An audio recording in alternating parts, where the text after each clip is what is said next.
look at that. What a beautiful day. The sun is out. There is a gentle breeze in the air. A few fluffy clouds flying overhead. Everything is looking rather nice here in England. I hope you are having a good day where you are. It's a special one today, and we all know why.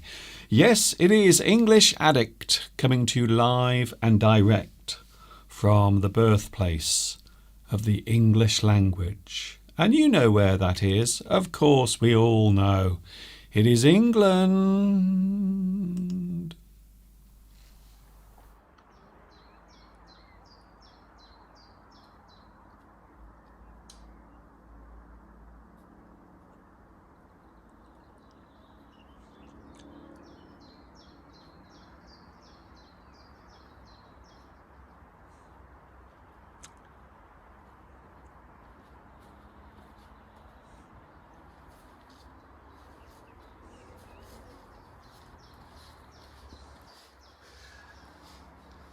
What a lovely day for taking a walk in the countryside, admiring the scenery, looking at all of the wildlife, looking out for the elusive animals that are often shy and timid. That's what I'm doing today. I'm having a lovely walk, and we are having some wonderful weather at the moment here in England. I hope you're feeling good, and yes, we are back together again. It is English Addict, but it's no ordinary English Addict live stream, because today it's episode 200. What do you think about that?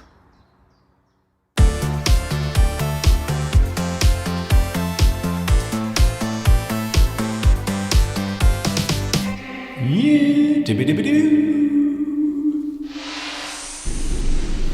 Here we go, we are back together again. Hi everybody, this is Mr. Duncan in England. How are you today? Are you okay? I hope so. Are you feeling happy?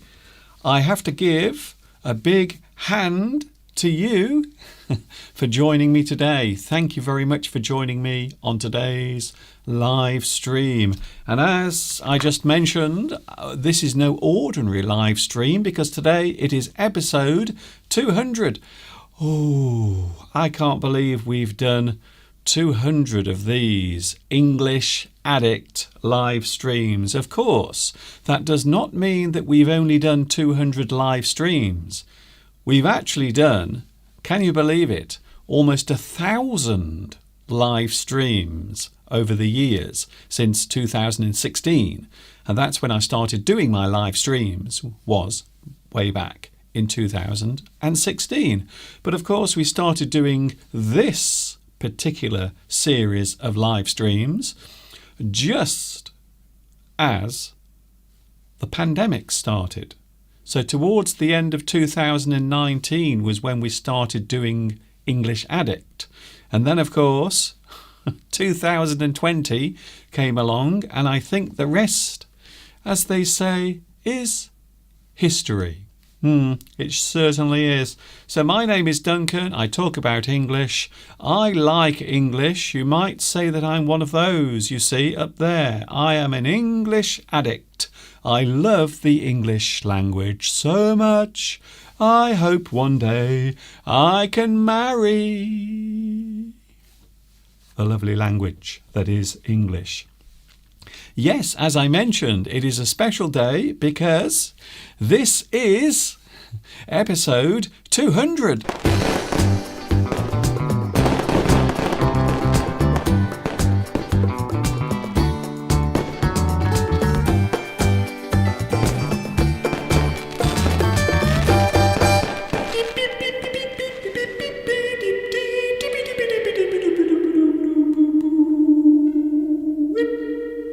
It is English Addict, but today a little bit different because it is episode 200. I can't believe I've done 200 of these. I can't. Can you? Does it feel like 200? Some people say, Mr. Duncan, it feels like 2 million. It feels like we've had to sit through a lot of your live streams over the years. That's okay. As long as you enjoy them, that is the most important thing of all. As long as you enjoy what I do. And then maybe we can all have a little bit of fun with the English language. Yes, today is a special day. It's a beautiful day. You might notice behind me, looking out of my studio window, look, there it is. The view out of the window is rather nice at the moment. In the garden, it looks fantastic. We are having a wonderful late spring day. It is a very strange time of year. I always think that May is a very strange time of year because it's neither spring nor summer. It's kind of in between. But now you can see most of the trees have their leaves. Lots of lovely blossom is coming out all over the garden. And I suppose I should also show you my lovely lavender tree as well. Would you like to have a look? Look at that. Isn't that beautiful? Isn't that lovely? Wow. So all of the lovely lilac blossom has come out on the tree in the garden. And the sad thing is, it never lasts very long. Have you noticed that? How short the beautiful colours and the blossom lasts for. It's only around for a very short time. And then, as quick as it came, it disappears. Anyway, enough of that. It's all happiness today. We will have a lot of smiles, hopefully, especially after 2:30 when Mr. Steve arrives. We are finding out this week what Mr. Steve has been up to. A busy week in his life, also a busy week in my life. Would you like to know what I've been doing this week? Well, for some of this week, I've been sitting in front of my computer trying to sort one or two problems out concerning my YouTube channel. That's all I'm saying. Let's just say it is connected to copyright and music. So that's what I've been doing for most of this week, trying to sort out things that, well, I have to sort out by myself. So if there are any problems with my YouTube channel, I have to do it all by myself. I don't have anyone to help me. I do it all on my own. I film, I edit, I produce everything. I have to make the tea. I know sometimes Mr. Steve makes a cup of tea for me, but most of the time I have to make my own tea. Do you have someone in your life who makes a cup of tea for you? Do you have someone special? It doesn't have to be your partner. Maybe there is a work colleague who is very generous and kind, and they always offer to make the tea or the coffee in the morning at work. So do you have someone generous like that, or do you all like to take turns? If you take turns doing something, it means that each person takes responsibility at some point. So one person will do it on Monday, then another person will do it on Tuesday. So each person will take responsibility. So each person will take their turn doing the tea or the coffee. So what about you? Do you have a magic person in your life who often offers to make you a cup of tea or a cup of coffee? Is there someone like that? Maybe someone at work. I have worked in many strange environments over the years. If you know me well, you will know many years ago I worked in sales, retail, and also in an office as well. So I've worked in many different environments over the years, and I think it is good practice, especially if you want to develop your social skills, to improve your social skills. And I think this is one of the things that a lot of people have difficulty with in their lives. Socializing, going out and meeting new people. Of course, when you're young, it's easy. But even in your teenage years or in your 20s, you can still find it difficult to meet new people and to make friends. I did. I have to be honest with you. Again, this is a story I've told you before, but over the years, I've had to deal with shyness and being a little introverted, not having much confidence, especially in social situations, and especially during my teenage years and my early 20s. I found it very difficult to socialise, quite hard to walk up to a person, just walk up to them and say, "Hello, my name is Duncan. What's yours?" Maybe if you are at a party and there are lots of people there you don't know. So being in a social situation can be a thing that causes a lot of anxiety. And I used to suffer from that quite a lot. Not so much anymore, for various reasons. But one of the things I wanted to mention was I used to work many years ago in an office. And the office environment, I think, is a very unique thing. Because quite often, if you work in an office, it means you are very close to other people. And quite often, for long periods of time. For very, very long periods, maybe 6 or 7 hours each day, you have to spend time with all of those people in a very small space. And I remember finding that quite difficult to cope with. I didn't like it. I think one of the worst environments I've ever worked in is in an office. I didn't like it. I found it really, I suppose the word I want to use is claustrophobic. So you feel as if you're closed in. You can't breathe, especially in some offices, because it is possible to work in an office that has no windows. Maybe there is very little natural light coming into the room. Just lots of those horrible fluorescent lights that offices tend to have. And it's not a very nice environment. And then, of course, you might have people nearby who you don't like. Maybe they have some very annoying habits that you don't like. So there are many situations where this can happen. So what about you? Are you a person who can socialise easily? What about the environment? What type of work environment do you work in? Do you work in a place where you have a lot of freedom and space? Or do you work in an environment where there are lots of people around you and they are all quite nearby?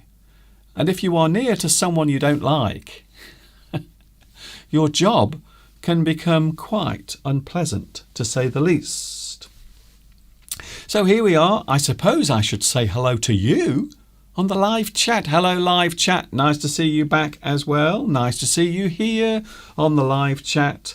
Who was first? Who will I give a big hand to?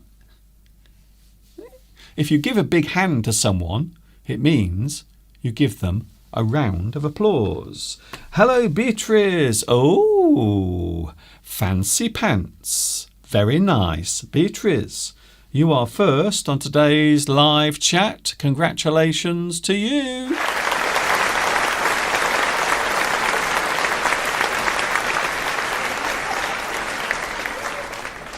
Just before I started today's live stream, I showed Mr. Steve my hat. I said, "Oh, look, Steve, look what I've done. Look." And Steve said, "Why does it say episode zoo?" Thanks, Steve. I needed that encouragement. So apparently this is supposed to say episode 200, but Steve thinks that it says episode zoo. I don't know why he thinks that, but there you go. You will find out if you've never met Mr. Steve before, if you've never seen him before. You are in for quite a treat. I think so. Hello also, Mosen. We have Mosen as well. Also Vitas as well. Hello, Vitas. We also have Michael Labous is here as well. Thank you for joining me today on my special live stream, English Addict 200. I still can't believe it. We've done 200 English Addict episodes. Hello also to Claudia. 200 episodes, Mr. Duncan. Oh my goodness. It is amazing. I wonder how many of my English Addict episodes you remember. Because over the past 2 years, we've only been doing it for 2 years, the English Addict live streams. We've only done it for 2 years. So that, I suppose that works out at around about 100 episodes each year, maybe. We also have Angela.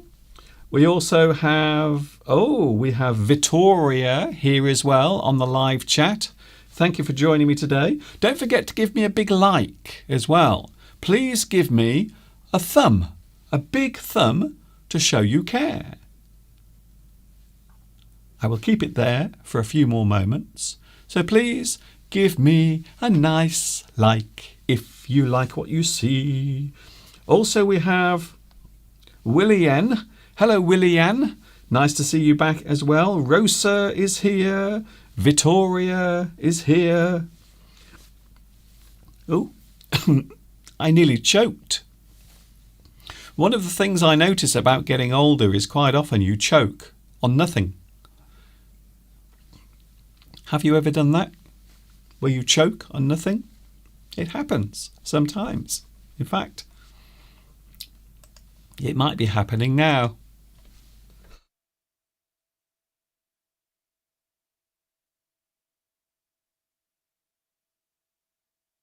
It is strange. Sometimes that happens. Sometimes you choke on nothing. There is nothing in your mouth, but you choke. Suddenly you can't stop coughing. I have a feeling that I might still have a little bit of COVID.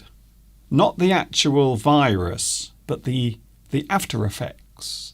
Because yesterday, Mr. Steve and myself, we went for a walk. We had a lovely walk because the weather was nice.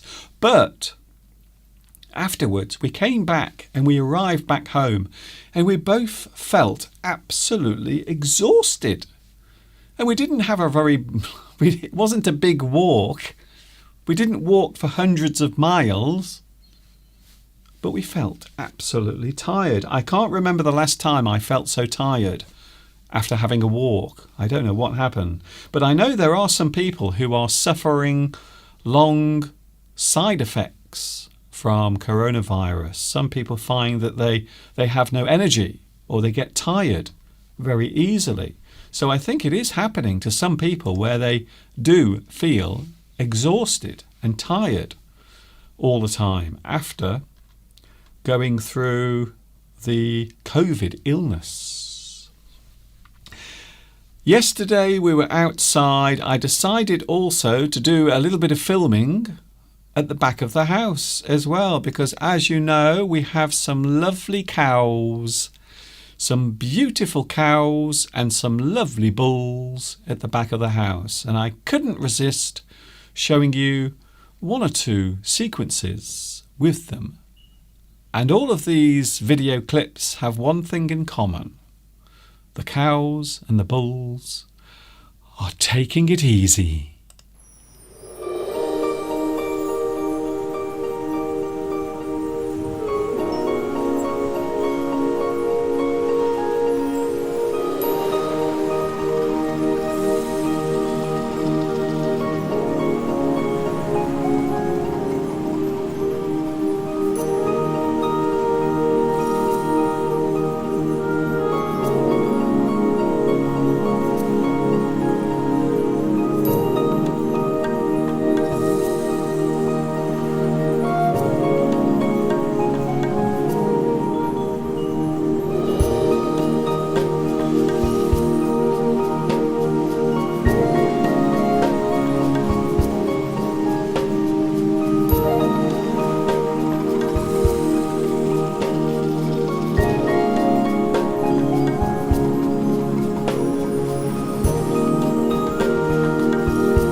I must admit I'm enjoying all of the colour today. There's lots of green and lots of yellow. They seem to be the dominant colours on today's live stream. Yes, we are together live on this Super Sunday and we are having the most brilliant day. The most amazing weather. Can I let you in on a secret here? I was going to go outside for today's live stream, but then this morning I decided not to because I thought if I do that, maybe lots of people will start making all sorts of noise with their lawn mowers and all of their other noisy equipment. So I decided not to. So instead I'm in the studio. However, we can still enjoy the beautiful sights outside. And there it is, a very colourful day. With the green grass, you might even be able to see that there's some sheep there running around as well. Some little sheep in the distance, miles and miles away, having a very nice time. Mr. Steve will be with us in a few moments. We have something very special to show you today. An animal that we saw yesterday during our walk. A lovely animal, and it is an animal that we've never shown before here on the live stream ever. And yesterday I managed to film this particular animal. So that coming up in a few moments with Mr. Steve. We are looking at a little bit of grammar today because of course I am here talking of English and talking all about the English language. That's my job, apparently. Amongst other things. So today we are looking at the apostrophe. The apostrophe is, I think, one of the most mistaken things in the English language. I think so. Go away, Mr. Bumblebee. Go away. I have my window open in the studio. And now and again, a bumblebee will buzz around, but please don't come in. You must stay outside, Mr. Bumblebee. Do not come in. That would be quite a disaster, if I was honest with you. So Mr. Steve will be here and we will be showing you an animal that we've never showed you before. We managed to film it yesterday. And as I said, Mr. Steve will be with us in a few moments. Can I say hello to Luis Mendez? Sorry, Luis, I was trying to say hello to you a few moments ago, but unfortunately I started choking on nothing. I find that happens quite often. I don't know why. It does happen from time to time. The weather is lovely. The nature is having a wonderful time. Mother Nature is running around completely naked at the moment because it's, well, I suppose you would describe it as late spring and I suppose also early summer.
Are we still on?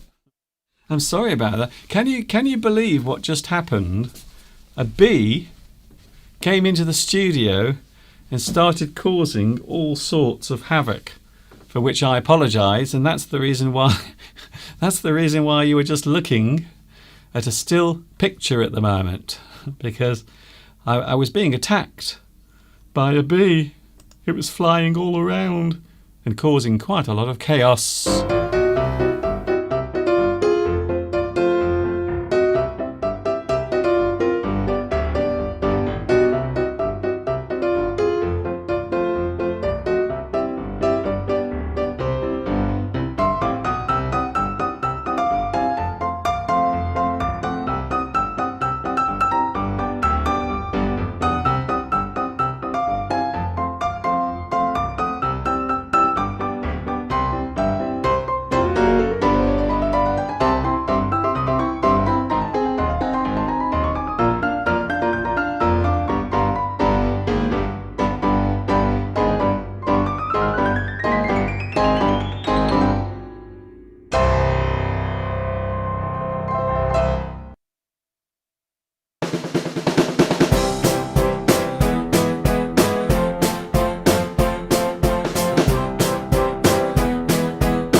And there it was. I hope you enjoyed the cows in the field, because if there's one thing I love watching, it's nature.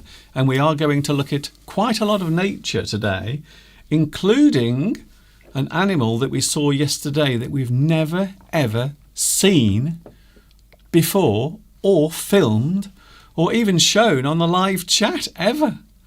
So we are looking forward to doing that. By the way, the view outside is amazing. I was going to go outside today, but I decided not to, just in case the neighbours decided to make a lot of noise, which, of course, some of them did. So I feel as if I've done the right thing there.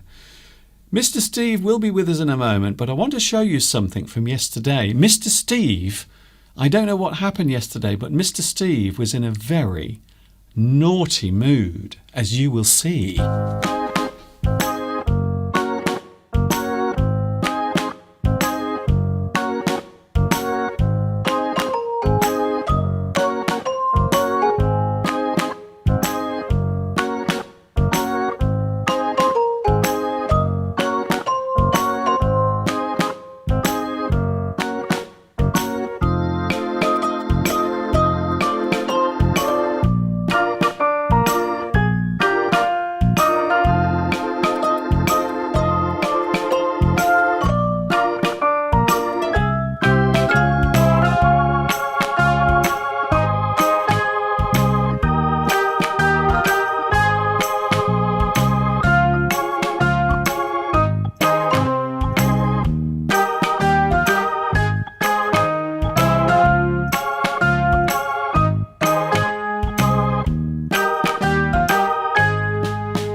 Yes, we saw what you did, Mr. Steve. Very naughty indeed.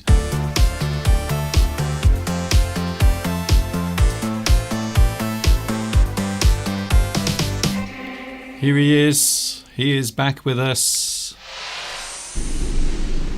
Hello. Hello, Mr. Duncan. 200 years old. 200 live streams. Yes, 200 English Addict live streams. English Addict live stream. Congratulations, Mr. Duncan. It's okay. We've been celebrating all morning, haven't we? We're drunk. We've been having alcohol, cake. We're just celebrating. We're just so excited. And to be sharing it all with you lovely people around the world. Yes, I'm joking, of course. Yes, well, I know you're joking because I'm stone cold sober. Talking of cake, I think Belarusia's baking a cake with orange flavour in it. Hello, Claudia. Yeah, so send us some, please. Yes, I like the sound of that. Please put 200 candles on it and show us. Send us a photograph to celebrate Mr. Duncan's 200th live stream. Yes, with English Addict live stream. Addict live stream, yes, exactly. I've done around about 1,000. I've worked out that we've actually done, sometimes on my own, sometimes together, we've actually done over 1,000 live streams, but this is the 200th English Addict. Yes. So we've done quite a lot of them. Just in case people are wondering, that was a joke, me throwing the wrapping from the little snack I had onto the ground. It's just a joke. I picked it up afterwards. We just like to laugh and joke around when we're out and about and film it for your pleasure. He didn't. He left it there. It's still there now, blowing around. Probably. It's probably in a little bird's nest somewhere, being used as insulation. It'll decompose in about 100 years' time. Yes, as everything will, including us.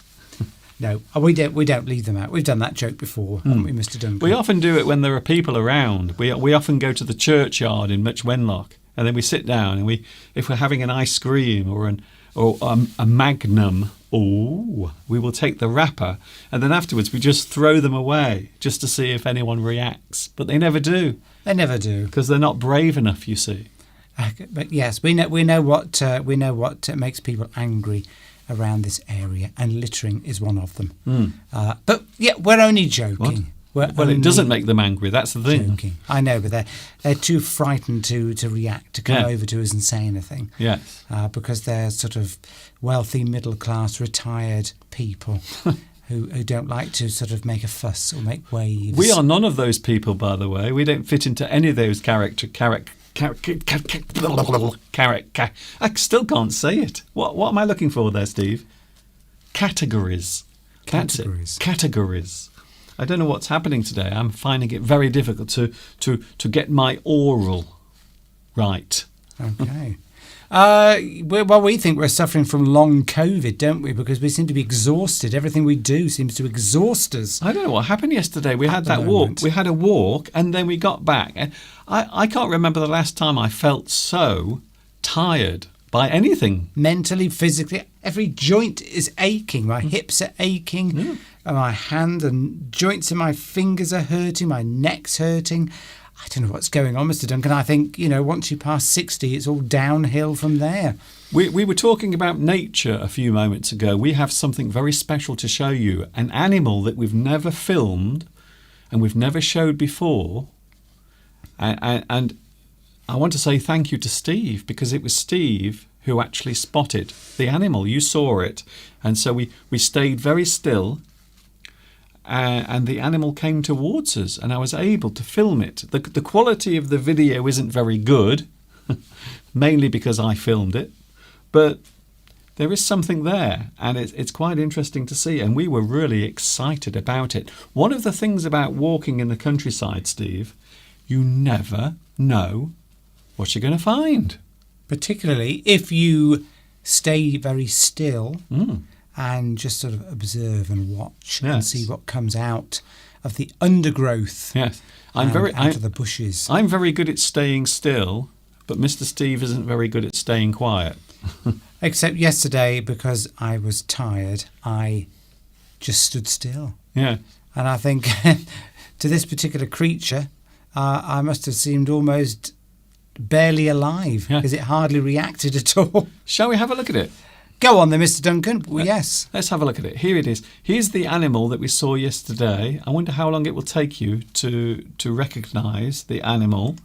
But we are going to look at it now, and we're going to see how long it takes you to spot the animal. So as soon as you know what the animal is, please let us know on the live chat. Here it comes. Oh, but what could it be? Here it is. Oh, what is it? We can't see it yet. It's coming. There it is. It's approaching. It's a little bit cautious because I think it knows that we are nearby. Oh, isn't that lovely? Oh, so don't say anything, Steve. Does anyone know what it is? Can you tell what it is yet? I thought it was a cat. At first, yeah. At first, I thought it was a cat. Is it having a wee there? I think it was having a wee there or something. Well, I think it's hunting. This particular animal is hunting for something. It was just having a wee then. It's looking for food. It thinks there is something in that grassy bank. Yes, look at that. It's preparing itself. It's hunting. It's looking for food. Oh, there we go. It thinks there's something. It thinks there's something not quite right there. Yes. We're still as any. Oh, look. So in a moment, it's going to actually pounce.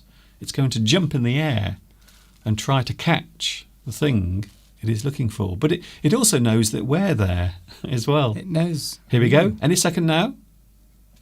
1, 2, 3. Go on. This is exciting, isn't it? Any second now. It's going to jump. I just love that. We don't know if it actually caught anything or not. It doesn't look like it, though, does it? Because he looks a bit disappointed. So there is a beautiful fox. Thank you for all those who said what it is. Look at that. Isn't that just the most amazing creature? We were for some reason, it didn't know we were there. I think it was being very cautious. But it seemed as if it knew we were there, but it wasn't really afraid. And I think also it was a little bit injured. So it looks like it's actually sustained an injury. I like the way it looks back. It heard me then. Yeah. It looks back and then it runs away because it realises that maybe it's camera shy, perhaps. Maybe that's the reason why. So there it was yesterday. We saw a lovely fox, one of the most beautiful creatures around. And you don't see them very often. Ironically, you don't see them very often in the countryside. However, you see them a lot in urban areas where there are lots of houses and people. It's very strange. When we lived in Wolverhampton, we used to see them all the time. If you went for a walk at night, you would often see a fox trotting around, going into people's bins looking for something to eat.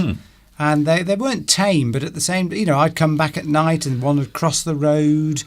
They were everywhere, but of course, in the countryside, I think they're culled, aren't they, to keep their populations down. Yes, and of course they're more cautious as well. So wild animals are more cautious than urban animals because they are more comfortable with humans. And of course, the farmers don't like them because if they're keeping sort of poultry or small birds, then obviously the fox is going to attack them. So they tend to kill the foxes in the countryside. Well, as I always say, a fox has got to live. It's got to live somehow, even if it has to eat some chickens now and again, or the occasional rabbit. Oh, that reminds me, we've got some baby rabbits, haven't we, in the garden? Wildlife is closing in on this area. We'll have to put up an electric fence. We're surrounded by animals. Cows, foxes, we've got everything around here. So there is a little family of baby rabbits, and they keep playing on the lawn. The only problem is they don't stay there very long, so I normally don't have a chance to film them. But I really want to take some video footage of the baby rabbits in the garden, and they're so tiny and cute. Of course, hello Pedro. By the way, Pedro said he's going in a moment, so I thought I'd say hello before he goes. Pedro never stays for long. We don't mind. As long as he's here, that's the main thing. From the largest animals down to the smallest creatures. So what have I been doing this morning, Mr. Duncan?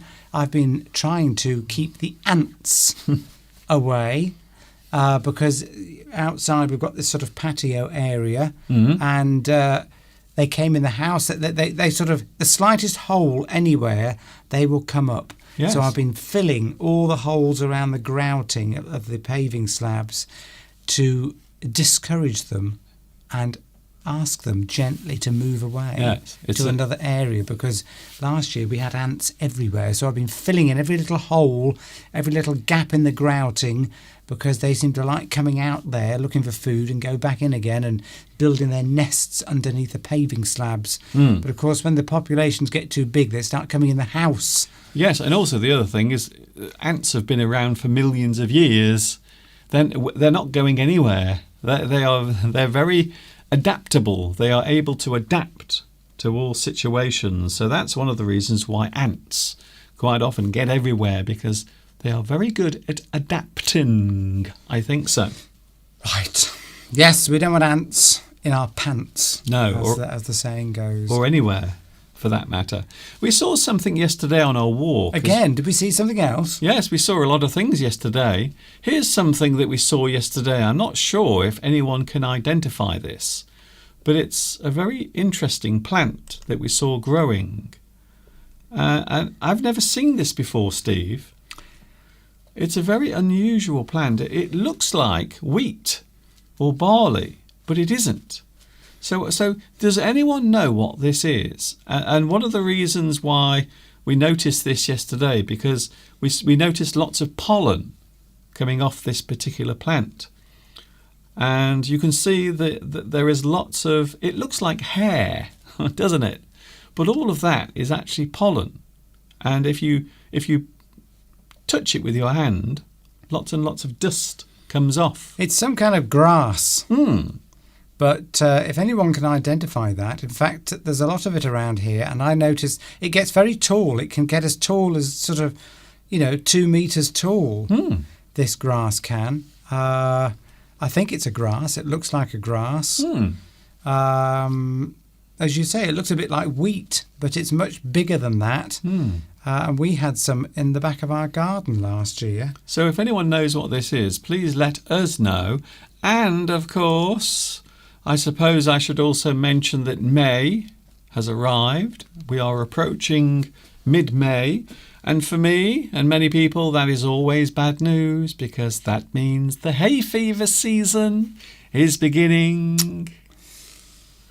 Bad news for people like me. So in a couple of weeks, I won't be able to go outside because if I do, I will be sneezing my head off with hay fever. So not quite yet, but as soon as all of the grass starts to produce its pollen, then it's bad news for me. You'll be drugged up with antihistamines, and I might have to present the show, Mr. Duncan. That's never going to happen. Because you might be too ill to continue. That's never going to happen, ever.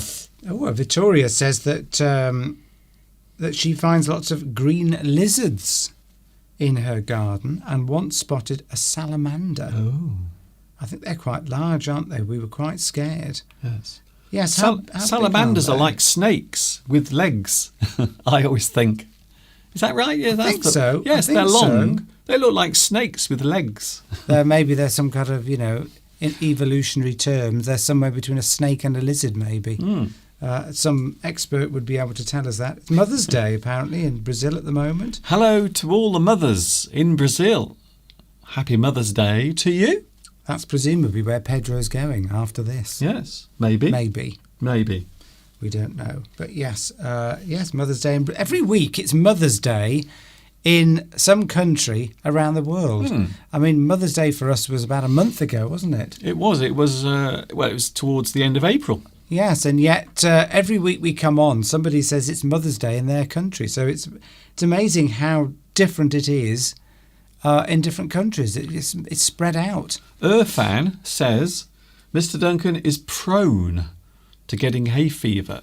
If you are prone to something, it means you are at risk or you are susceptible to that particular thing. So yes, you are right. I am prone to getting hay fever during the midsummer months. So that is coming, and it normally lasts during June, and then July it starts to ease away. So I do get to enjoy some of summer, not all of it. If you were a mother and you liked the attention of Mother's Day, you could literally travel to many different countries from sort of March through to May and celebrate Mother's Day everywhere you went. Yes. Couldn't you? I like the idea. If you were a mother and you liked the attention of Mother's Day, you could say, shall we go to that country next week on holiday? And then it'd be Mother's Day and you'd have to buy some more chocolates and flowers and another card. And then you go to another country and it would be Mother's Day there and you'd have to repeat the whole process over again. So, yes, if you are somebody that likes Mother's Day, you could go on a world tour and celebrate it every week somewhere in the world. It's a bit like Christmas, because quite often there are two Christmases. There's Christmas that we have, and then a few days later there is another Christmas. So you could technically celebrate Christmas twice as well. Just like the Queen of England. She has 2 birthdays. She does. Oh, by the way, talking of birthdays, guess who has their birthday today? A very famous, popular person, British person, incredibly well-renowned, incredibly well-known in a certain field or a certain area of expertise. Oh, I don't know, Mr. Duncan. He is 96 today. He is 96. I will give you a clue. He has a boat that has been named after him. I was going to say Cliff Richards, but obviously it's not that. Not Cliff Richard. It seems like he's 96. Somebody that's got a boat. What field of expertise is this person in? A boat was named after him. Not his. It's not his boat. He's still alive then? He is still alive because he's celebrating his birthday. We always find that that's the best way to celebrate your birthday whilst being alive. Are you going to give us a clue about what field that he's in? Well, you might actually find him in an actual field. Maybe looking at the insects and the animals. Is it a famous naturalist? It is a famous naturalist, not to be confused with naturist. Naturist is a person who often walks around with no clothes on, a naturist. And then there is a naturalist who is interested in wildlife, the animal kingdom, plants, and all of the things in between. So there is a difference. Naturalist and naturist. By the way, did you see yesterday a lot of women were posting naked photographs of themselves in their garden? Because yesterday it was Naked Gardening Day here in the UK. Do we need Naked Gardening Day? I'm not sure. That sounds like that's something somebody's made that up in order to make some money somewhere. But there were some pictures of people gathering their melons and their cucumbers and their berries. No doubt, I would say that 99% of all the people that posted pictures of themselves were not physically attractive. Well, that's your view. That's a bit cruel. Because normally people that post naked pictures of themselves seem to be unashamed about their appearance. Yes. Well, each to his own. The human body comes in all shapes and sizes. Certainly does. All shapes and sizes. So was this worldwide or was it just in the UK? No, just here. I don't know why we do it, but every year everyone gets naked in their back garden. I've never heard of that before, Mr. Duncan. And some of the photographs are on Twitter. They are there. They're all naked. A video, Moldovan, I've probably pronounced your name incorrectly, could well be correct in working out who is the famous naturalist celebrity who's 96 today.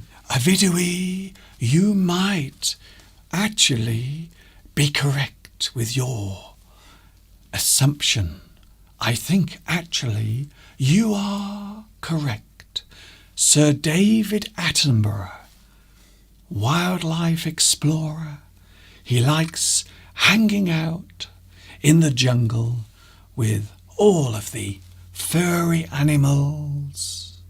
Sometimes they will throw their poop at him, but it's okay. He throws his poop back at them. Sir David Attenborough is 96 today. Congratulations. And still going strong. I think that deserves a round of applause. Really? I didn't think you liked him.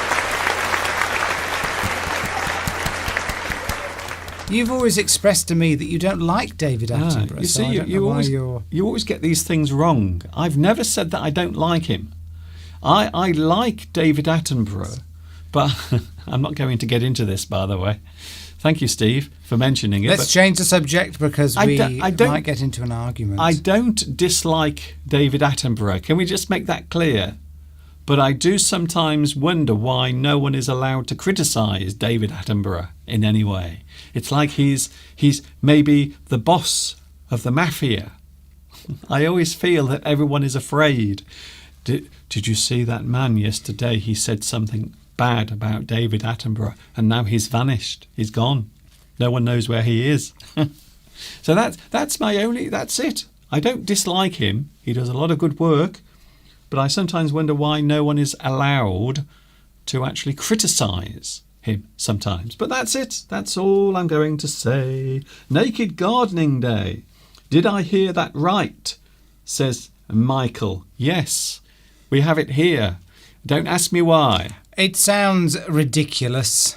You?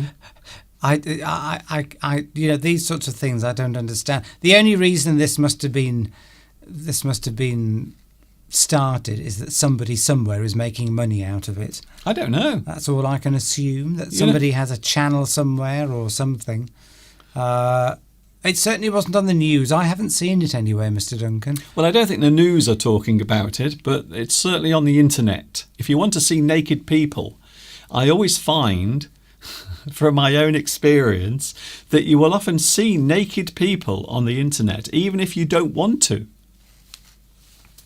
Yes, Palmyra, you're right. Today is celebration of the end of World War II. Many celebrations are taking place in many countries around the world.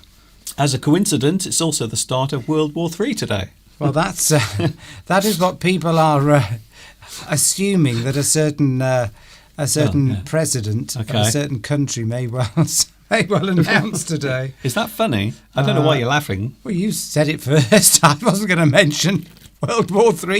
You mentioned it, Mr. No, Duncan. I didn't criticise you for that. I criticised you for laughing about it. You went, Yes, maybe the end of World War II, but maybe the start of World War III. Well, let's hope not. yes.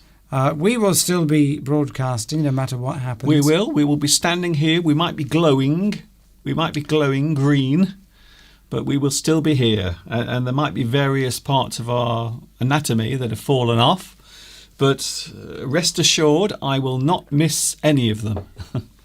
Any parts. They can all fall off. I don't use them anymore anyway. It's a beautiful day here in England. I hope you're having a good one as well. We are looking at apostrophes. I wondered what we were going to talk about today, Mr. Duncan. Apostrophes. It is one of those areas of the English language that a lot of people get confused by. Even here. Would you like to see a classic use, or should I say misuse, of the apostrophe? Here we go. I love this. Steve, look at the picture on the screen.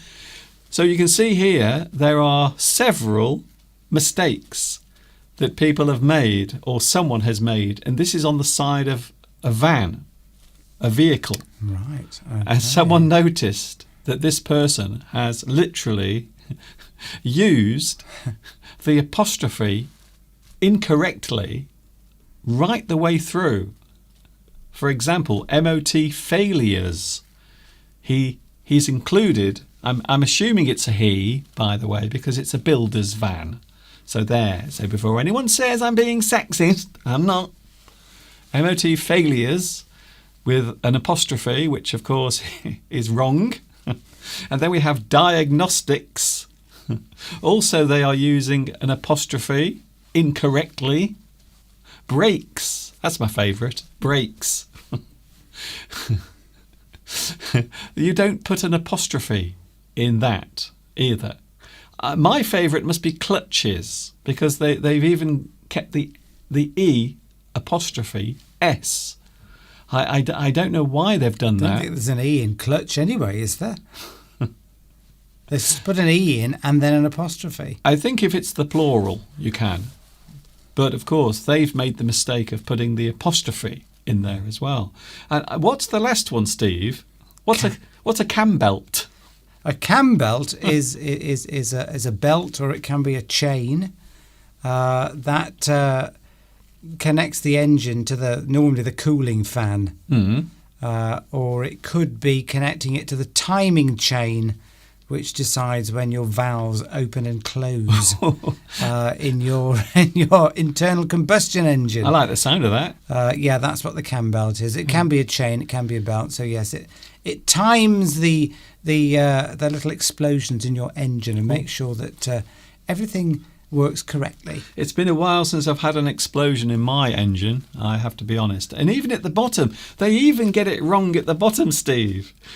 Repairs to all makes and models, and once again they've used the apostrophe wrongly. They've used it incorrectly, and this was actually seen here in the UK. So this is not another country. I'm not making fun of someone else or another language. I'm actually making fun of us here. So this was seen in this country. And even here we can't get the use. And you're going to explain why this is wrong, no doubt, Mr. Duncan. We are going to look at that in a few moments. We're going to look at the apostrophe. Can I just say quickly? You can. Summer Sun, hello Summer Sun, lovely name by the way, has given us an identification to that weed. Oh, okay. Apparently it's called pendulous sedge. Pendulous sedge. Or hanging or drooping or weeping sedge. Carex pendula. Oh. So it's sedge. So it is a type of grass. Oh. So thank you very much, Summer Sun.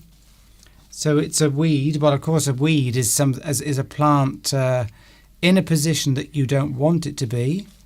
if you wanted pendulous sedge in your garden, then you would not class it as a weed in that particular location. But if you don't want it there, if you don't want roses in your garden, and then they're weeds to you, and you throw them out.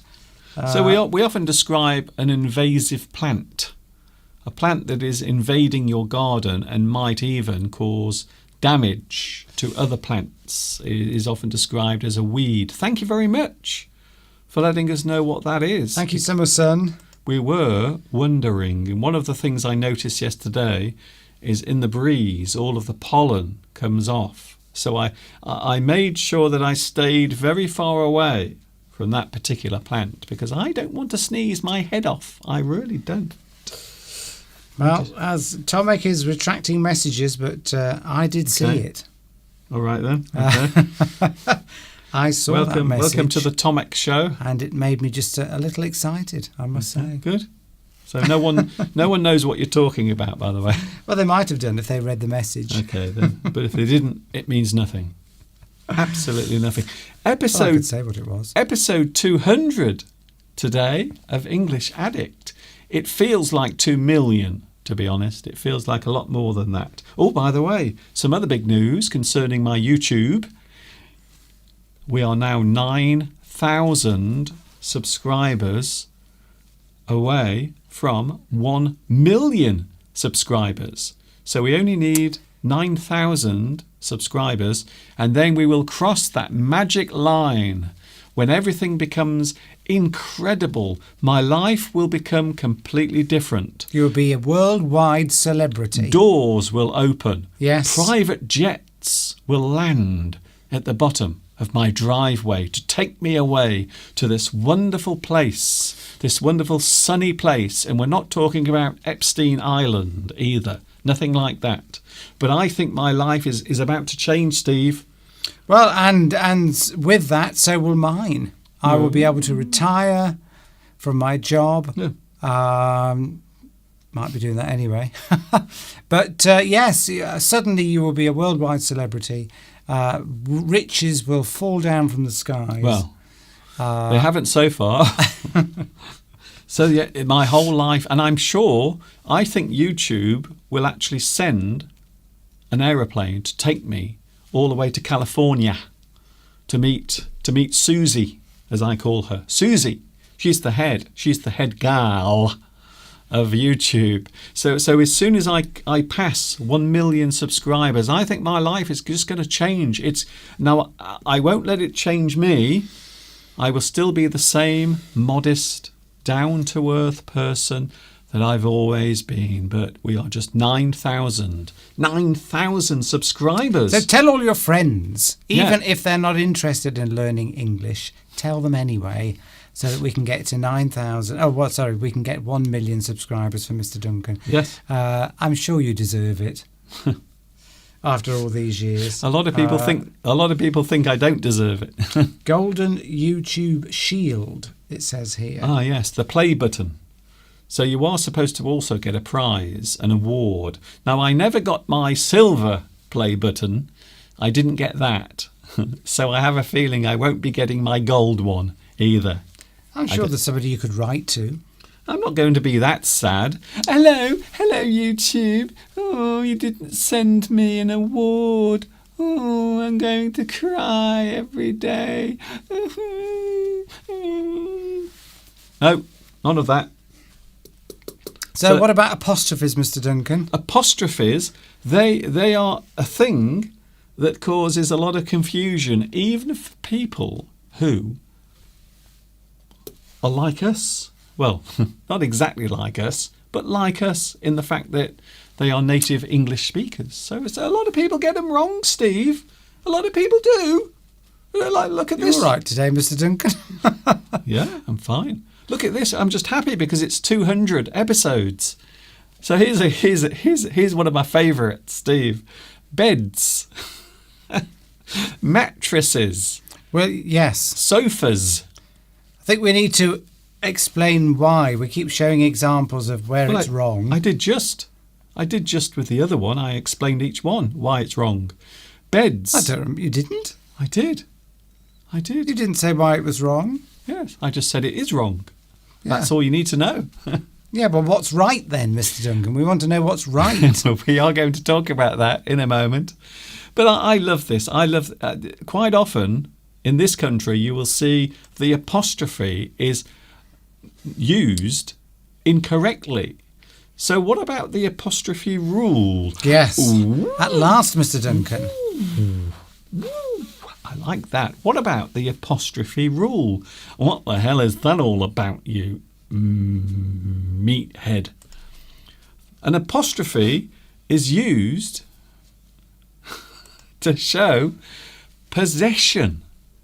Possession. One thing is possessed. When I say possessed, I don't mean like possessed like that. I mean owning or being owned by or connected to in a strong way or a definite way. So an apostrophe is often used to show possession. One thing belongs to another.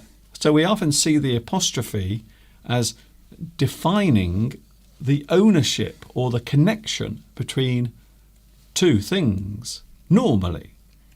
There is another way, which we will also talk about a little bit later on. The apostrophe expresses the connection or ownership. And I will give you some examples in a moment. So don't worry, don't panic. There are examples coming. Don't go away.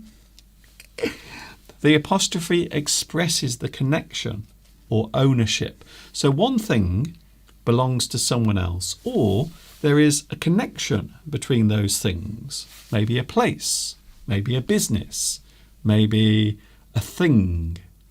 For example, now you can see how you should use an apostrophe. This is how you use the apostrophe. You can see that the ball belongs to the dog. So we say that the dog's ball... That's an interesting example, Mr. Duncan. I've only just realised that the dog's ball. Well, he's only got one, you see. Had an accident. He was jumping over a gate. You mean a toy? Yes. You mean a toy Well, ball? of course I obviously. do. Yes. A dog's... I can't look at that the same now. A dog's ball. So the ball belongs to the dog, and we use the apostrophe to show that it is possessive. Because if you don't have the apostrophe, then that is referring to the plural, more than one. So without the apostrophe, you would say, the dogs are everywhere. The dogs. There are dogs in my garden. And there would be no apostrophe. But this is possessive. Here we go, another one. A cat's collar. The collar belongs to the cat. So we use the apostrophe. A girl's bike. It is a bike that belongs to a girl. Or maybe it is a bike that is often ridden or used by a girl. A girl's bike. And a boy's toy. Mr. Steve has a boy's toy. Do I? Well, of course you do. You have your lovely car. A boy's toy is a thing that belongs to a boy. It is possessive. We are showing that that thing belongs to the other person. So the apostrophe is used to separate the plural from the possessive. It is a way of making sure that there is no mistake. Also, it is very useful when you are writing as well, especially when you are writing signs for your shop or your business. You have to make sure that you don't misuse the apostrophe. Here we go. So put simply, dogs without the apostrophe is plural, more than one. Dogs with an apostrophe is possessive. We are talking about something that is related to the dog or belonging to the dog. The dog's meal, the dog's leash, the dog's ball, or plural. The dog's balls, maybe. When a possessive is used with a plural syntax, that is the way of using a sentence or constructing a sentence, the apostrophe might come at the end of the word. For example, and you will see this quite often, for example, the teacher's college. You can see there that we are using the possessive, but the apostrophe comes at the end. So there is no need to state anything else. You know that that is the teacher's college. So the R and S are not separated by the apostrophe. Can you separate them? Yes. Yes. So that's an alternative way of indicating the possessive then. Yes, it's strange. It's one of those strange grey areas in English. You might actually say that it is often used in American English more than British English as well. So I think it also just depends on which type of English you are adopting in that particular sense. So the thing that is possessive, the apostrophe can also come at the end, especially when it can also be used as a plural as well. So teachers can be used as both a plural and as a possessive. So by simply putting the apostrophe at the end shows very clearly that you are talking about the possessive clause. You are saying that the college is for people to learn to become teachers. It is the teacher's college. A contraction, and this is the other use of the apostrophe, Steve. A contraction also uses or can be used as an apostrophe. Shall I try that again? A contraction also used or uses an apostrophe in words such as don't, where, there, shouldn't, and wouldn't. So that's the other reason why we use apostrophes. If there is a letter missing from a word, we often fill that space with an apostrophe. So now... So you're combining two words to make it quicker to write it. Yes. Because otherwise you'd have said, like shouldn't, that should not, isn't it? That's it. So it's instead of having to say should not, you put an apostrophe in the T. Or would not is contracted to wouldn't. That's it. So the space that would, or the space that would be taken up by the missing letters, becomes the apostrophe. You are showing that that has been shortened. Of course, there are exceptions. Won't quite often doesn't have an apostrophe. It's one of those things that some people argue about. So won't, will not, quite often will not have, or it won't have, an apostrophe. It's one of those strange little quirks of the English language. So now you can see why this is wrong. So they are talking about plural in this particular situation. Beds, plural. So you don't need an apostrophe. Mattresses, that's the nice springy thing that you lie down on. It doesn't need to have an apostrophe because you are talking plural. You are saying that this shop sells beds, lots of beds, mattresses, sofas, lots of them. So you don't actually need to have the apostrophe.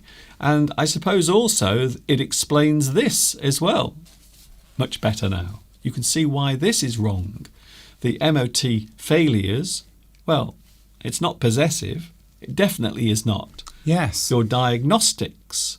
You are discovering what is wrong with the car. You are testing it to find out what is wrong with it.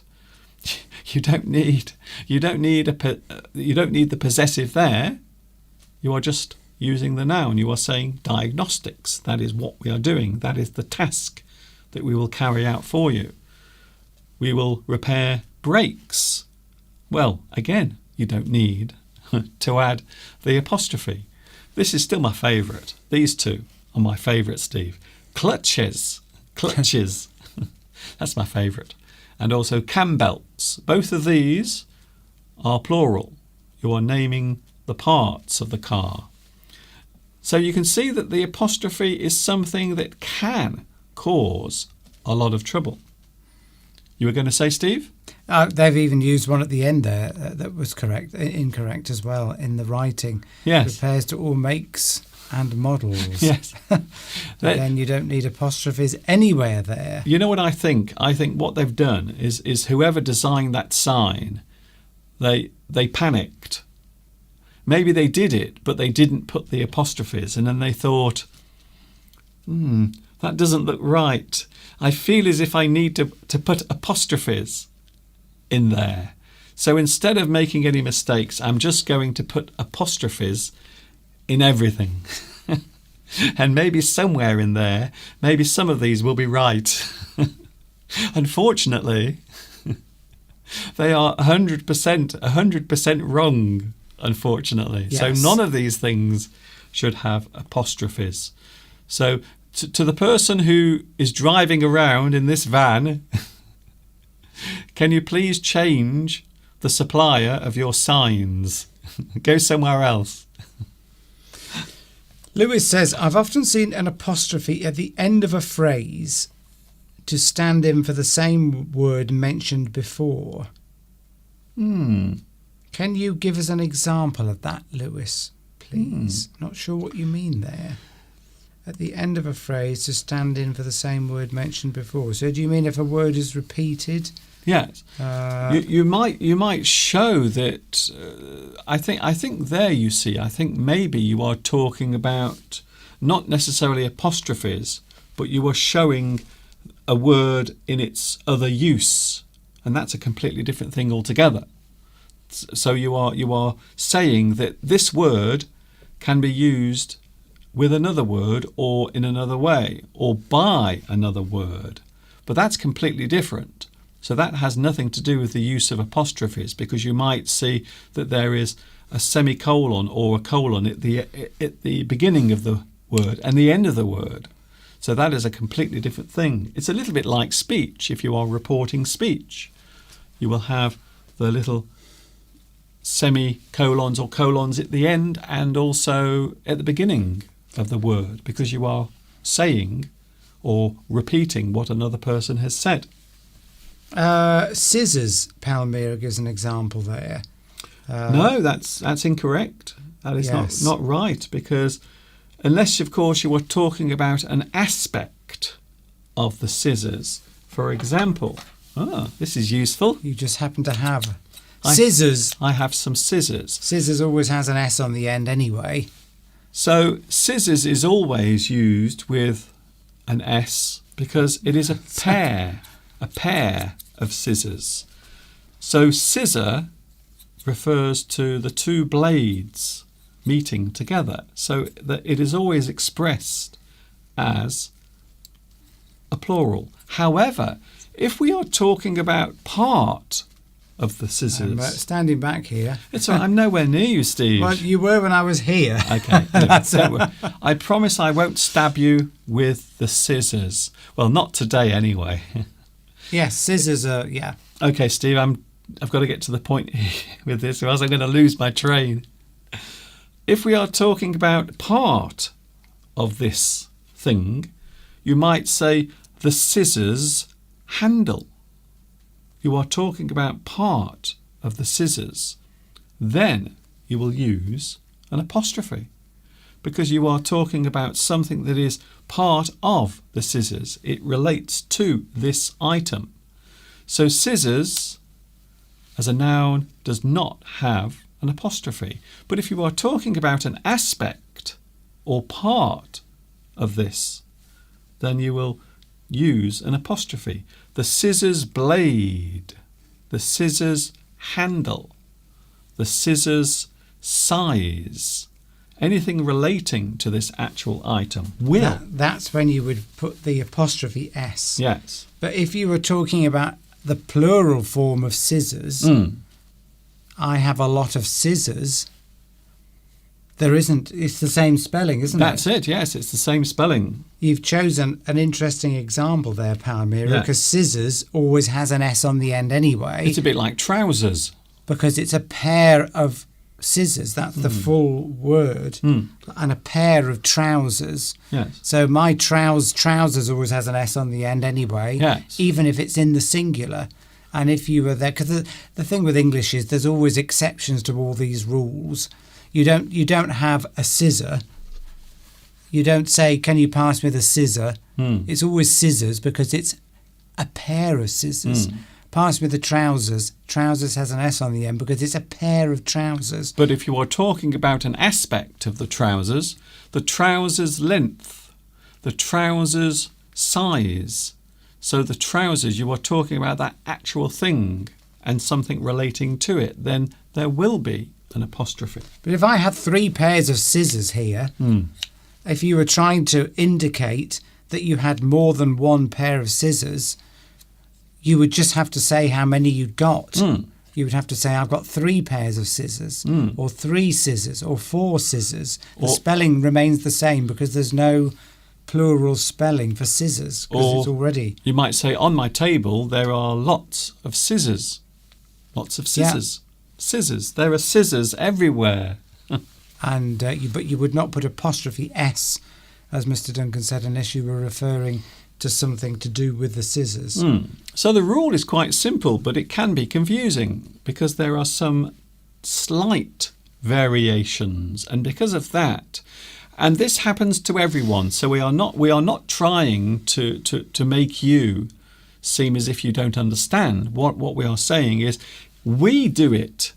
I think I've done it in the past. I'm sure in the past I've used an apostrophe in the wrong place or at the wrong time.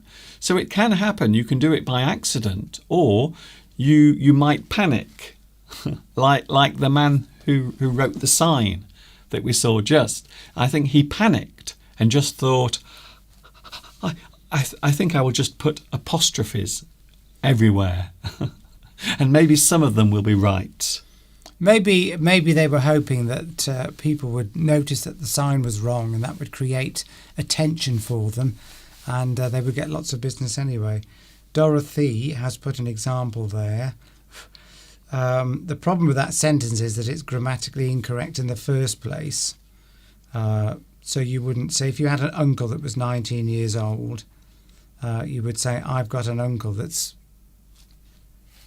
who's age 19 or 19 years old." You wouldn't do it in that way anyway. If you said the 19 years old uncle, that would be grammatically incorrect, but you would say the 19-year-old.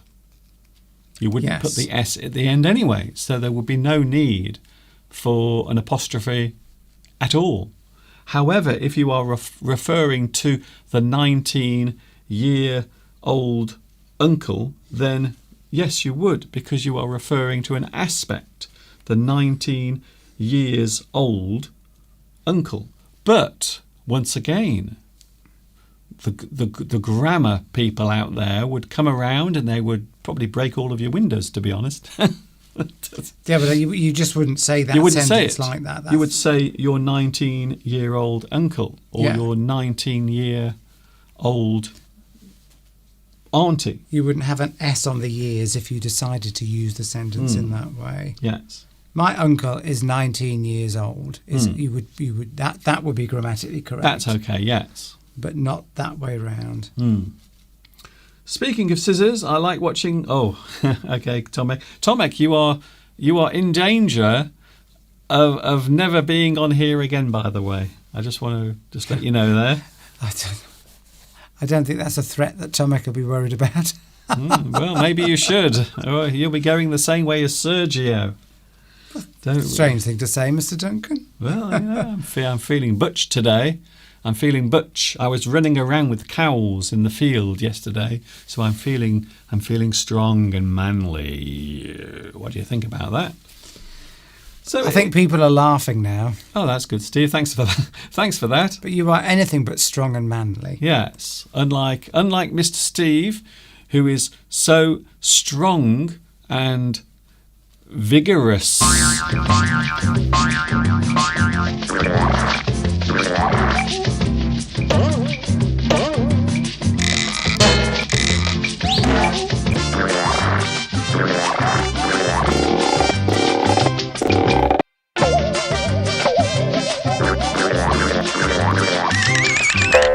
So there is Mr. Steve showing off his big muscles and, well, everything really. They are bulging.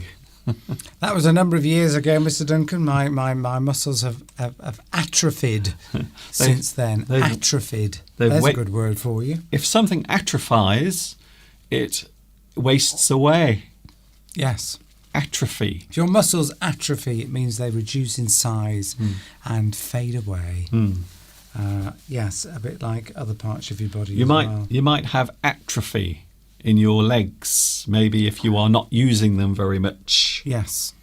Yes, if you sit around all day and don't use your muscles, they will atrophy. They will just reduce in size. Yes. The garlic is back. Steve, we have garlic again. Yes, the garlic has returned. Yesterday we noticed that there was lots of garlic. Lots of people like to collect the wild garlic and they like to put it in soup or on salads. And there, look at that. I love the garlic. I love it when it all comes out and you get those beautiful white flowers as well. And, of course, you can smell the garlic also. So there it is. You can collect the leaves and make a soup from the leaves. I wonder if Claudia has done that. With any of her special recipes.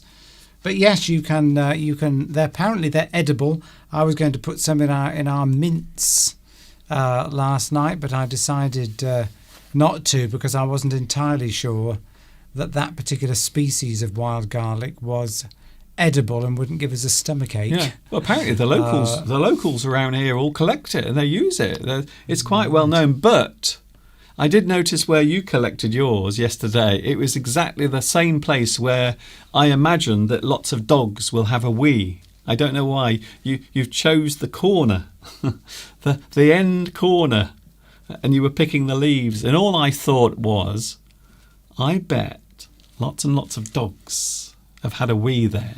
I would have washed the leaves first, Mr. Duncan. Good. I would have put them straight in the stew. I'm pleased to hear that. Yes. Very pleased to hear that. That particular piece of exercise equipment that you just used on there, it's called a bull worker. I've had that since I was about 17. Yeah. So it took him 10 years to open the box. Yes, I've been I don't use it now really at all, but I used to when I was younger to try and build up my muscles. So yes, that is about 45 years old, that particular piece of equipment. You should be like Mr. Universe now. Well, if I'd used it continuously, I would have been, yes. Instead of Mr. Puniverse. But yes, it's got a very strong spring inside it, obviously. Unlike you. Yes, it bounces back. So yes, it's years old, that is. Yes, it's incredible, really. I've had that for 45 years. Bruno 2 Live or Bruno 25 says, I like sausages with wild garlic. Ooh, yes. I like the sound of that. So do you put the wild garlic inside the sausages and make them yourself? Because you can get lots of different varieties of sausage. I remember a few months ago we had a lovely we used to get these different sausages and they had all these different herbs and spices inside, and there was one, I'm sure it had apple inside. I'm sure it was apple. Well, we had one with wild garlic in it. Oh yes, of course, I forgot about it. We actually did buy some last year. Yes. Oh no, it would have been the year before because the shop that sells them we've fallen out with, so we don't go there anymore. Well, that's so 2 years ago we did see sausages with wild garlic and we bought them and they were absolutely delicious. So Bruno 25. I forgot about that. Yes. Well, it's almost worth going back to that shop just to see if they've got them. Or we could make our own. We could get our own sausage meat and sausage skins. I don't know if you can buy sausage skin. Sausage skin. It's not easy to say that, by the way. So maybe you could make your own and chop some wild garlic. Ooh, Bruno says you can buy them at his local butcher's. Wow. Yeah, so yes, maybe we can buy them locally as well. We need to check out our local butcher. Yes. Particularly as the wild garlic is this very seasonal thing. It'll be gone in about 2 weeks' time. You won't be able to. It's only here for a short period of time. Just the season. That's right. So we only saw them that once, and it was about this time of the year. So yes, we will check our local butchers. That will be my job this week, to check out the local butcher and to see if see if his sausages smell like garlic. Gulu 10 says that they like garlic pickles. Oh. Or is that pickled garlic? Yes. I think you've had that, haven't you, Mr. Duncan? I was absolutely addicted to pickled garlic when I was in China. You used to be able to get these big bags of pickled garlic, and I used to sit at night and I would eat so much garlic. And I never once saw a Chinese vampire, not once. So it must have worked. It must have worked. I was going to say something then, but I think it might get me taken off air. That's interesting. Right, yes. Okay, so have we got anything else to say on apostrophes, Mr. Duncan? That's pretty much it. If I talked any more about apostrophes, I think it would be very boring and dull, and I think I might fall to sleep. Well, it's English. People are here to learn English, Mr. Duncan. Yes, well, I think I made my point rather well. Apostrophes are useful when you want to show possession of something, a possessive clause, or if you are using a contraction, and then you will put the apostrophe in the place where the letters are missing. Oh, I see. Gulu asks, what about garlic? Well, garlic. I think garlic might be my most favourite thing to eat, especially with things like cheese as well. That's another one. You can get special cheese that has garlic inside, and it is amazing. The only problem is, and we've learnt this in the past, if you eat too much garlic, it can make your stomach very bad. We've had bad stomachs. You see, Bruno says that I don't collect wild garlic because it's dangerous. There's a plant that looks very similar but is poisonous. Oh. That's what worried me yesterday, Bruno. I picked the leaves, and then in the end I decided not to put them in the meal because even though that probably is wild garlic, I still would want somebody to verify that and confirm whether it is definitely safe to put in food, because I didn't want to poison Mr. Duncan on the eve of his 200th English Addict live stream. No, that's it. Please don't poison me, Mr. Steve. That's interesting. I've just thought of something, Steve. How did we find out that things are poisonous? How did we find out? So we were talking about this, weren't we? We were having one of our little chats at the dinner table, and we were both wondering how did we discover that certain types of mushroom, for example, will kill you? How did they find out about those things? I'm just wondering if it was just by accident. Maybe they noticed someone eating a mushroom, and then a few moments later they collapsed on the floor and died. And they might think, oh, I'm going to make a note of that. That particular mushroom will kill you if you eat it. So I always find that quite interesting. How did they discover that certain things like arsenic? How did you find out that it will kill you? So they must have found out by someone actually taking it and dying from it. Well, I read a survival guide. Say, for example, if you are out in the wild and maybe you've been on a shipwreck, or maybe you've just ended up somehow in the wild. Yeah, maybe you've gone to the top of Wenlock Edge and you've got lost. And you've got all these plants around you, and you have to try and decide whether you can eat them or not, apparently, because if you've got a poisonous plant, you've got to eat a certain amount of it for it to kill you. So apparently what you do is you take a very small amount of it and see how you react to that, and then that can determine whether it's safe to eat or not. I wouldn't like to do that, but apparently that's if you are desperate to know if you can eat a certain plant or a fungus or a mushroom, then you can just take a little bit of it and try it and see. It won't probably kill you, a small amount, but if you get a stomach ache, maybe stay away from it. But certain plants are poisonous raw, but if you cook them, they're not poisonous anymore. Well, there is that type of fish, isn't there? There's a type of fish that you have to prepare very carefully. It's a Japanese delicacy, gufu or something it's called, isn't it? Blowfish is what it's called. And you have to carefully take all of the poison, all the poisonous organs out, and then you prepare it. But if you make a mistake and you leave some of the poison in the fish, then the person will die. Well, red kidney beans, which are very popular in food, red kidney beans, so they've got a sort of a red dye in them when you cook them, and we put them in our chili con carne. Chili con carne. Well, red kidney beans are poisonous, but when you cook them for a period of time, a long period of time, it destroys the poison in them, and you can then eat them quite safely. So red kidney beans, don't try eating them raw. I think you've got to cook them for at least half an hour to kill the toxin in them.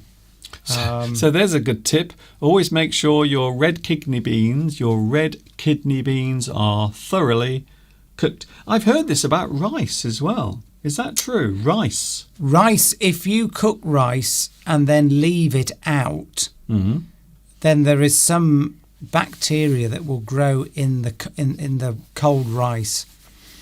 Say you cook the rice, that's fine. Rice is fine, but if you then leave it out, it can get infected with a bacteria that can give you food or make you very ill. I think it can kill you. Oh.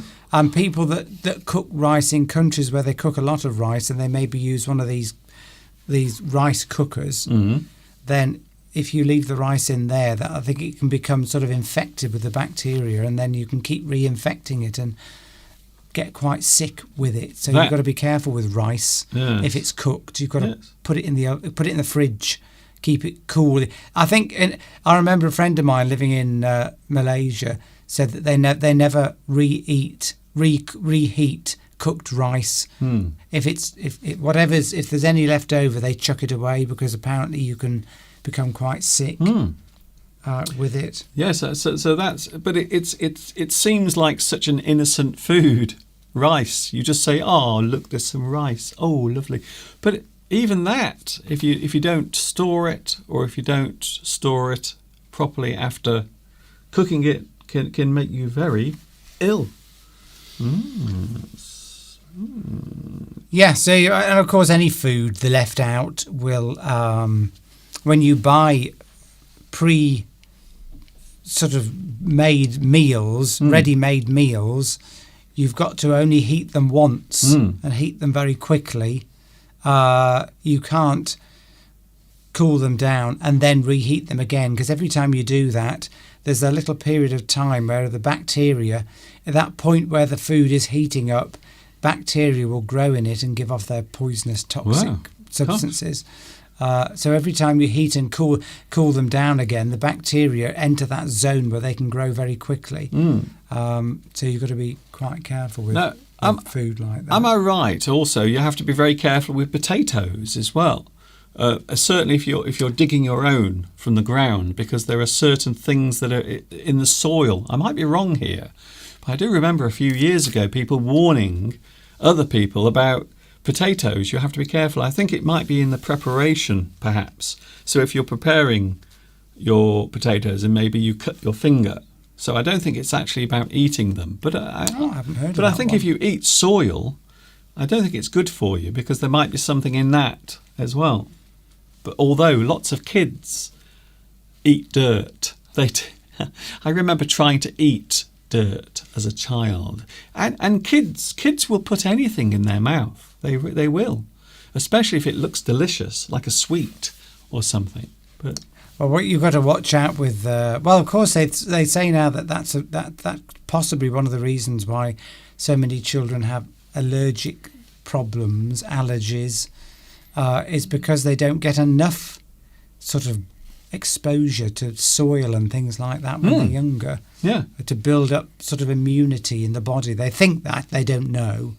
Of course, the problem with soil is you've got to be careful of getting soil into a cut because of tetanus. Yes. So that, that's... I think that's the one I'm referring to. I think that's what I'm actually on about.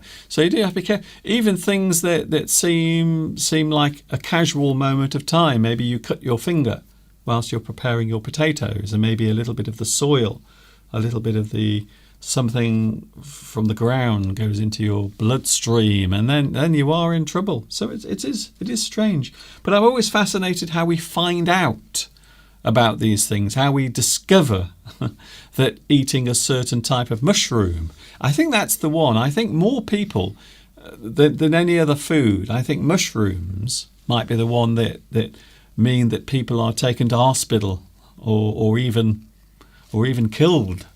So you have to be very careful with things like mushrooms. There are so many varieties that look tempting, but I believe the colour is a good way of working that out. I think a lot of them are very bright. I think it's different with mushrooms. You know, magic mushrooms, Mr. Duncan, they are now looking at magic mushrooms as a way of treating certain mental disorders, I think, because they've discovered that it's actually probably better than a lot of, say, I don't know, for example, antidepressants or something like that. They're beginning to look at magic mushrooms as a way of treating sort of disorders of the mind. So magic mushrooms in that sense is a type of mushroom that you eat, or I think also you put it in food as well, and it makes you go, hey man. Apparently. Yes. I've never tried it, by the way. Well, it's like licking frogs. That's another way of getting spaced out, isn't it, Mr. Duncan? I don't think that's true. I think that was on a cartoon. That was on South Park. That was a joke, I think. I don't think it's a real thing, that. So have we got anything else to talk about, Mr. Duncan? I get high on life. You know what? People say, Mr. Duncan, are you on drugs? And I always say, no, I'm not on anything. I don't smoke anything illegal or take anything illegal. I'm just high on life. When I wake up in the morning, you know what I do? First thing in the morning, Steve, I open my eyes and I have a smile, a big smile on my face, because I get all of this again. We get to do this again. I get to spend another day of my life with this individual. And you're still here to tell the tale. And what That's about a you? Miracle. What about you, Steve? What do you do first thing in the morning besides moan? Oh, I'm always moaning, yes. I have a glass of water. That's the first thing I do in the morning because I think it flushes out my kidneys. Oh, okay. And prevents me from getting kidney stones. I don't know. It is the first thing I do in the morning. Do you still have your poison spit as well? No. Oh, don't you do that anymore? Yes. Steve used to refuse to swallow his morning spit. I read somewhere that it's full of toxins and you should spit it out. It's probably rubbish, of course, but if you think about it, if you've been sleeping all night, then you haven't drunk any water for maybe 7 or 8 hours. If it was the daytime, you would be drinking, something every hour probably. So you must wake up in the morning somewhat dehydrated. So the first thing I do is take a glass of water. And my mother always did that, and her mother always did it. And they didn't have any kidney problems. So I think it maybe is helping me. Maybe, maybe not. Some people have a cup of tea. What do you do first? How many people out there have a glass of water when they first get up? Or do you have tea or coffee? Because, of course, tea or coffee... Well, they say the caffeine in tea or coffee dehydrates you, but you still are taking in water. It's still hydrating you. You may wee a bit more, but you're still getting some hydration from the liquid in the tea and the coffee. As long as you don't do it in the bed. That's my only rule. Mohammed tries to drink a litre of water in the morning. A litre? Yes. 1 litre? That sounds like a lot. Well, maybe that's over the morning. Oh, I maybe see. not all at once. Of course, that there have been debates over the years of how much water you are supposed to drink during the day, and this has become a big thing. And there are some people that have this. I don't know if you've heard of it, Steve, but you have to drink some ridiculous amount of water every day. It's something crazy, like 20 litres or 10 litres of water during the day. I'm not sure if that's good for you. I'm not sure if any part of your body wants 10 litres of water every day. But there is something like that, a type of diet, and they believe that it flushes your system. But I think you can only flush your system so many times before you start washing away your internal organs. Well, there's always somebody saying you should drink so many. I think it's 10 litres a day. I think they recommend. But I mean, that depends on the person. It depends on the temperature. Depends on so many things. If you just stuck to that 10 litre a day rule, some days you'd be going to the toilet every 5 minutes, and other days you probably wouldn't. But I mean, if it's winter, you don't need 10 litres of water a day. No. Because it's cold, so you don't sweat, so you're not using up water. But if it's the summer, you might need 20 litres. I don't know, particularly if you're playing tennis or going for a run or doing some exercise. It varies. And a doctor said to me years ago, forget about any rules about how much water you should drink during the day. The indication if you're drinking the right amount of water is the colour of your urine. Yeah. So if you are drinking the correct amount of water, your urine should be a very pale yellow colour. And that's it. You don't need to follow any particular rule. Anyway, you know when you're thirsty. Yes. You know. I am terrible, by the way, for drinking water. Sometimes during the day I won't drink anything. I might have my cup of tea in the morning and maybe coffee and then an evening tea. But that's it. I won't drink anything in between. And I know in the past that I've... yes, you're right. Actually, that's a brilliant point. Sometimes when you go for a wee-wee, it looks like tea. It looks like black tea. And I'm sure that's not good. That's something else. But also, if it's clear, you have to be careful as well, I think. If it's like water, you have to also sometimes be careful because you might have too much sugar. Am I right there? No, that's if it's just very, very pale, that just probably.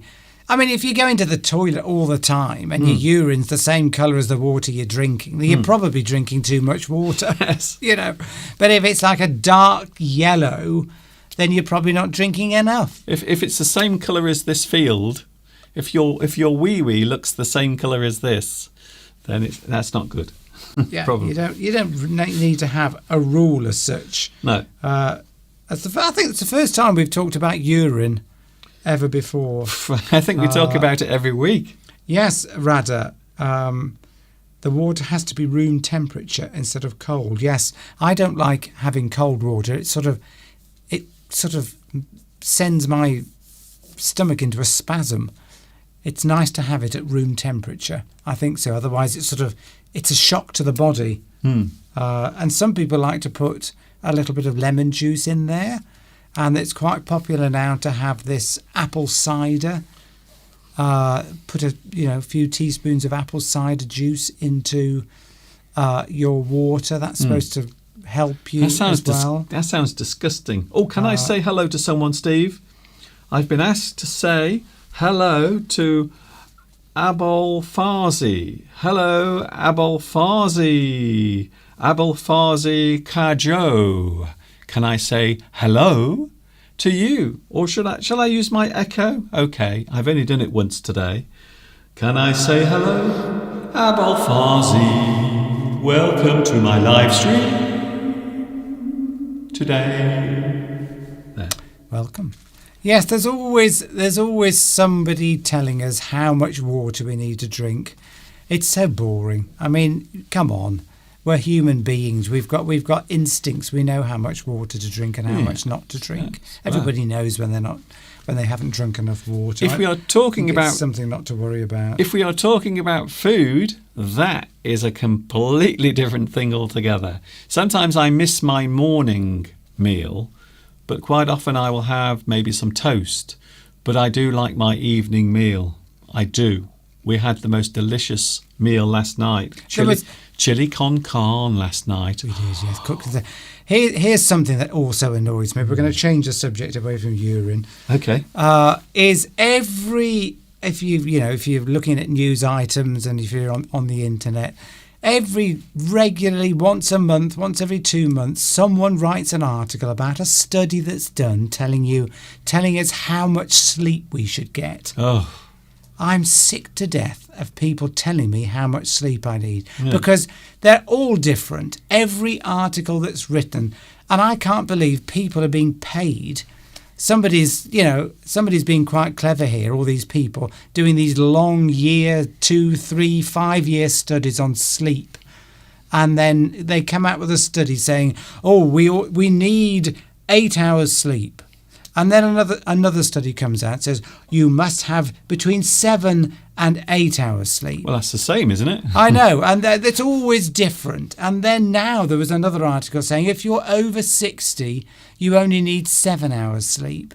And there was another one. Another one I read is that your sleep should be divided into 90-minute levels. So if you have lots of sleeps during the day? Yes, you shouldn't. Apparently, this article said you've got to think of it in 90 minutes.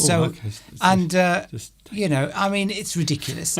You feel tired, you go to bed. Everyone knows when they're not getting enough sleep. We all know because we feel tired. Yeah. And I'm sure we can catch up at the weekend. I'm sick to death of people telling me how much sleep I need. But we do this all the time, though. I think people like to read these stories, and the internet is full of them. How to lose weight whilst still eating. Well, I mean, sleep. You can't lose weight when you're eating. So we don't want to talk about that again, Steve. I do. No. Because we're going. Everyone's different. You can't write a rule like that and say everyone should get that same amount of sleep because everyone's different. Yeah, Depends what you've done in the day. You've just literally said that. I know. These studies never look at that. And you're repeating it. Maybe I should get into one of those. It must be a good. It must be a nice little trick to get into that. Being paid to do a useless, pointless study for years on end. Yes. Well, a lot of scientists do this. A lot of universities do it. They study something that sounds useful. Yes, Victoria. And then they get a grant. Yeah. $2 or $3 million or pounds to do this study, and then at the end you have to produce a report. You have no choice, and quite often the report at the end of it is just a load of rubbish. That's it. Sleep is subjective, says Victoria. We don't all need the same amount, and it depends on the time of year, the season. That's it. In the winter, you probably need more sleep because it's dark. It is less light. I mean, how many millions of years, how many hundreds of thousands of years have human beings been going to sleep? Not millions. It's something you don't have to think about sleep. I don't think I'm going to stop worrying about it. If you don't get enough sleep one night, you can catch up the next. Yeah. You feel tired, you go to bed. Listen to your body. Okay. It's sending me to sleep, by the way, this conversation. Right. We are going in a moment. Thanks for joining today's special 200th episode of English Addict. It's been a good one today. I like it. I really like it. I like it a lot. I've had my moan, by the way, haven't I? You got it in the end. Good, you got it in, as it were. I will be back with you on Wednesday, just a normal one. It's a normal English Addict Extra on Wednesday, nothing special. Of course, I'm going to the dentist on Friday. Something I didn't realise when I changed my dentist appointment, I didn't realise that I had changed it to Friday the 13th. I'm going to the dentist on Friday the 13th. I hope it goes well. I hope nothing goes wrong. I hope the dentist does not accidentally push the drill too far and it comes out the top of my head. or anything else like that. Lovely to be here, and I will hopefully see you all next week. I'm going to obviously put the kettle on now for a cup of tea. Cup of tea. And we haven't got a cake, unfortunately, so I'll just have to have some bread. So I'm going out to mow the grass afterwards because it's getting a bit long. Good. So lovely to see you all. Hope you've learnt something today. Hope you found today useful. And I'll see you all again next week. It certainly taught me a lesson. Thank you, Steve. See you next week. And there he goes. Mr. Steve. Every Sunday, Mr. Steve is here with us, talking to us live on YouTube. And of course, I will be back with you on Wednesday from 2 p.m. UK time. I hope you will join me then. Thanks for your company. I hope you've enjoyed all of this, everything that has happened since 2 o'clock UK time. I hope you've enjoyed it. And I will see you on Wednesday. We are back together on Wednesday. I hope you will join me then. Thank you for your company. Thank you to everyone. Thank you for being here, helping me celebrate my 200th English Addict live stream. Catch you later. I hope today's lesson and all of the things we've talked about, I hope they've been useful to you. And of course, until the next time we meet here, you know what's coming next. Yes, you do. Have a good day. Have a good rest of your Sunday. And I will see you on Wednesday. And of course,